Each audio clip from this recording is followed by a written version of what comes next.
ഇനി അർജുനിലേക്ക് പോകാം. അർജുൻ കെ സി വേണുഗോപാലിന്റെ വസതിക്ക് മുന്നിലാണുള്ളത്. അർജുൻ, ഈ അണികൾ തമ്മിലുള്ള തെരുവ് യുദ്ധമൊക്കെ ഇങ്ങനെ തുടരുമ്പോഴും പിന്മാറില്ല എന്നുള്ള തീരുമാനത്തിൽ തന്നെയാണ് 3 പേരും ഉള്ളത്.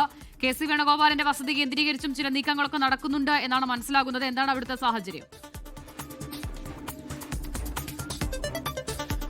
അസിത, ഗോകുൽ, ഒരു മണിക്കൂർ കൂടി പിന്നിട്ട് കഴിഞ്ഞാൽ മല്ലികാർജുൻ ഖാർഗെയുടെ വസതിയിലേക്ക് 3 നേതാക്കളും അതുപോലെ KPCC അധ്യക്ഷനും എത്തും. പിന്നീട് മാരത്തോൺ ചർച്ചയായിരിക്കുമെന്ന് വൈകിട്ട് AICC അധ്യക്ഷൻ മല്ലികാർജുൻ ഖാർഗെയുടെ വസതിയിൽ വെച്ച് നടക്കാൻ പോകുന്നത്. ഇതിൽ 3 നേതാക്കളും ഈ മുഖ്യമന്ത്രി പദത്തിലേക്ക് മത്സരിക്കുന്ന KC വേണുഗോപാൽ, അതുപോലെ രമേശ് ചെന്നിത്തല, VD സതീശൻ, 3 പേരും മത്സരത്തിൽ നിന്നും പിന്നോട്ടില്ല എന്നുള്ളൊരു നയം വ്യക്തമാക്കി കഴിഞ്ഞു. അതുകൊണ്ട് തന്നെ ഈ കടുംപിടുത്തം വലിയ രീതിയിലുള്ളത് കൊണ്ട് സമവായത്തിലെത്താൻ ഒരുപാട് പരിശ്രമിക്കേണ്ടി വരും എന്നുള്ളത് തന്നെയാണ് നമുക്ക് AICC വൃത്തങ്ങളിൽ നിന്നും മനസ്സിലാക്കുന്ന കാര്യം. അതുകൊണ്ട് ഒരു പക്ഷേ പ്രഖ്യാപനം ഉണ്ടാവുക നാളെ ആയിരിക്കും. ഇന്ന് രാത്രി വൈകിയും ചർച്ചകൾ ഉണ്ടാകും. ഇന്നൊരു സമവായത്തിലെത്താനുള്ള സാധ്യത കുറവാണെന്നുള്ള ഒരു ചില സൂചനകൾ കൂടി ലഭിക്കുന്നുണ്ട്. അതായത് 3 നേതാക്കളുമായും സംസാരിക്കണം, ഒരുമിച്ചും ഒറ്റയ്ക്കൊറ്റയ്ക്കും സംസാരിക്കണം. മാത്രമല്ല എന്ത് രീതിയാണ്, എന്ത് മോഡലാണ് അവലംബിക്കാൻ പോകുന്നത് തുടങ്ങിയിട്ടുള്ള കാര്യങ്ങളെല്ലാം വലിയ ആകാംക്ഷ ഉണ്ടാക്കുന്നതാണ്. പ്രത്യേകിച്ചും ഒരാൾക്ക് MLA-മാരുടെ പിന്തുണയുണ്ട്, മറ്റൊരാൾ എക്സ്പീരിയൻസ്ഡ് ആയിട്ടുള്ള നേതാവാണ്, മൂന്നാമത്തെ ആൾക്ക് ഘടകകക്ഷികളുടെയും അതുപോലെ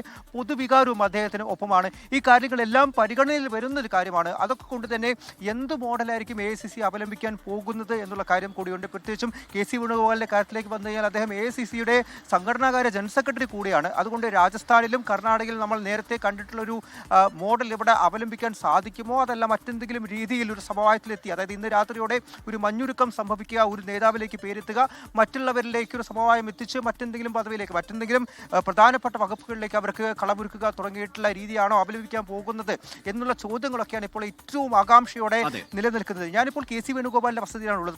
പക്ഷേ അദ്ദേഹം ഇവിടെ ഇല്ല.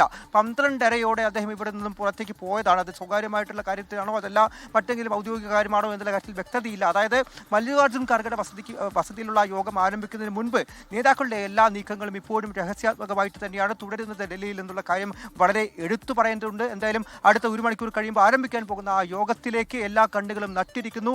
ശ്രദ്ധാകേന്ദ്രമായി മാറാൻ പോകുന്നത് രാജാജി മാർഗിലെ 10-ാം നമ്പർ വസതിയായിട്ടുള്ള മല്ലികാർജുൻ ഖാർഗെയുടെ വസതിയായി മാറുമെന്നുള്ള കാര്യമാണ് ഉറപ്പ്.